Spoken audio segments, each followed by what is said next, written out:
Es casi increíble con lo que nos topamos en las noticias cada día, que vincula directamente contra la Iglesia del Señor. Y lo que acaba de suceder hace instantes está quebrantando el corazón de muchos en distintas naciones, ya que el Tribunal Superior de Inglaterra ha dictaminado recientemente afirmar que es legal criminalizar actividades como la oración a Dios y el leer la Biblia, así como lo oyen. Desde ahora, es un delito orar a Dios en público y leer su palabra, la verdad bíblica del Señor, dentro de distintas zonas que ellos llaman zonas de amortiguamiento. Esto relacionado con un caso que ha estado sonando en las últimas semanas, por una mujer que oraba en la calle, alrededor de una clínica que se encarga de eliminar en Bournemouth.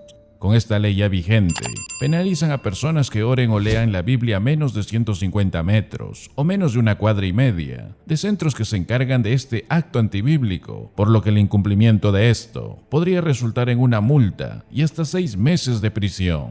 Y lo que más está llamando la atención también son las restricciones impuestas dentro de la zona de amortiguamiento de Bournemouth, ya que esta prohibición se extiende tanto a los espacios públicos e incluso a los propios hogares privados. Es decir, ninguna persona que viva cerca o dentro de esta zona límite va a poder orar ni leer la Biblia bajo pena de esta severa sanción. Los abogados en audiencia sostuvieron que esto podría llevar a que los residentes fueran enviados a prisión, solo por orar contra este acto antibíblico dentro de los confines de su propio hogar. Esto ha decepcionado a miles de creyentes en esa nación, preocupando además a otros, ya que algunos gobiernos también están queriendo tomar esta opción contra los cristianos de distintas naciones. Ya hemos sido intimidados para que no ejerciéramos nuestra fe, pero hemos seguido defendiendo estos derechos fundamentales con una conducta pacífica, afirmó un representante de una entidad cristiana. Esto marca un hecho histórico, ya que esta nueva ley es aún mucho más dura que la de años pasados, además por la intención de que los parlamentarios pretendan introducir varias zonas de amortiguamiento opresivas, esto en el Reino Unido. Las zonas de amortiguamiento son una parte opresiva de la cultura actual que fuerza el consentimiento. Lo más triste de todo es que en realidad estamos hablando y defendiendo vidas humanas, dijo un voluntario de una entidad cristiana que defiende la vida. Con este y otros hechos que vamos viendo en la actualidad, se muestra cómo el mundo está queriendo opacar y silenciar cada vez más el evangelio, la predicación, la exposición de la palabra en distintos lugares. Hoy estamos viviendo bajo el engaño y mentiras dominantes. Hoy vivimos en el egoísmo, la inmoralidad, una maldad que sobre todo odia la verdad y atacará la verdad en todas las formas posibles. Y eso significa que la Iglesia de Jesucristo va a experimentar cosas que muchos aún no han experimentado en distintas naciones. Esto pasó a través de la historia. Curiosamente también sucedió en esa nación, cuando varios pastores puritanos llamaron una y otra vez a los líderes de Inglaterra a arrepentirse de su extensa carnalidad, de su herejía y corrupción. Pero la iglesia anglicana no se arrepintió. No podían negar la necesidad de una reforma, pero querían algo intermedio en lugar de una reforma total, y decidieron silenciar las voces que los llamaban a arrepentirse. Y de esta forma, durante décadas los puritanos enfrentaron hostilidad y persecución, tanto de líderes eclesiales como de gobernantes políticos. Muchos sufrieron y murieron por su fe, mientras que muchos más soportaron encarcelamientos y torturas por causa de Cristo. La persecución alcanzó niveles máximos en 1662, cuando el Parlamento inglés emitió el Acta de Uniformidad. Este prohibió cualquier cosa distinta a la práctica anglicana, llevando un día trágico en la historia espiritual de Inglaterra, en donde el 24 de agosto de ese año fue conocida como la Gran Expulsión, en donde 2000 pastores puritanos fueron despojados de su ordenación y fueron expulsados permanentemente de sus iglesias. Esos puritanos fieles comprendieron que su nación debía arrepentirse y reformarse, pero en lugar de rechazar su maldad y corrupción, intentaron acallar a todo aquel que clamara por arrepentimiento y restauración. Y lo mismo está pasando el día de hoy. Estamos viendo caer a varias naciones libremente en la oscuridad sin Dios, con la constante avalancha de mentiras y esfuerzos por silenciar la verdad. Y el paso final, en la desaparición de cualquier sociedad, es cuando la verdad está siendo atacada y cuando el mal se haga legal en muchos casos y la rectitud se vuelva criminalizada.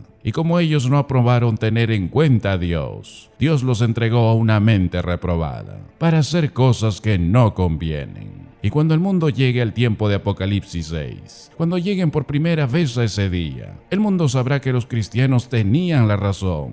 Y ahí ellos dirán: y decían a los montes y a las peñas: caed sobre nosotros, y escondednos del rostro de aquel que está sentado sobre el trono, y de la ira del Cordero, porque el gran día de su ira ha llegado. ¿Y quién podrá sostenerse en pie? Al mundo entero se le ha dicho que la ira de Dios y la ira del Cordero van a venir. Lo han oído el Evangelio, están oyendo el Evangelio, y en ese día será anunciada con fuerza, porque será predicado hasta los fines de la tierra. Jesús dijo en el discurso del Monte de los Olivos: y el ángel eterno se va a asegurar de que cada persona oiga el mensaje, conforme él va volando a través del cielo. Y en el sexto sello, ellos se darán cuenta que los cristianos estaban diciendo la verdad. Y lo que enfrentarán en ese día será la justicia de Dios. Apocalipsis 6 encaja también de manera exacta con la secuencia de Mateo 24, porque sigue la misma cronología. Y ahí dice en el verso 29: e inmediatamente después de la tribulación de aquellos días, el sol se oscurecerá, y la luna no dará su resplandor, y las estrellas caerán del cielo, y las potencias de los cielos serán conmovidas. Entonces aparecerá la señal del Hijo del Hombre en el cielo, y entonces lamentarán todas las tribus de la tierra, y verán al Hijo del Hombre viniendo sobre las nubes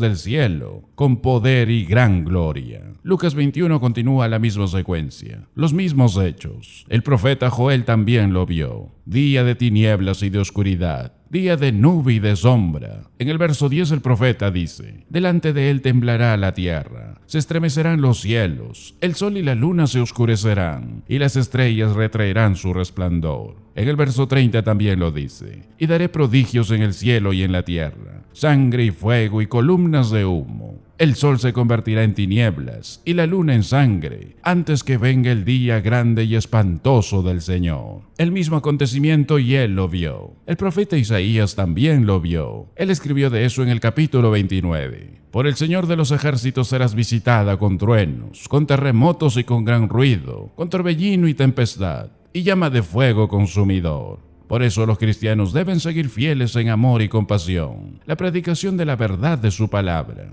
La misión de la iglesia es predicar el Evangelio, recuperar almas del dominio de las tinieblas y prepararlas para el regreso del Señor. Y aunque más y más se entromete el César en asuntos que le pertenecen a Cristo, más debe decir la iglesia lo que piensa acerca de asuntos eternos y espirituales. No es la prerrogativa del César reescribir estándares morales en diversos asuntos, en donde la Biblia ha trazado líneas bien definidas. Por eso debemos seguir evangelizando, y aunque gobiernos traten de silenciar el mensaje o castigar al mensajero, no doblaremos la rodilla y diremos como aquellos hombres de Dios: juzgad si es justo delante de Dios obedecer a vosotros antes que a Dios, porque no podemos dejar de decir lo que hemos visto y oído.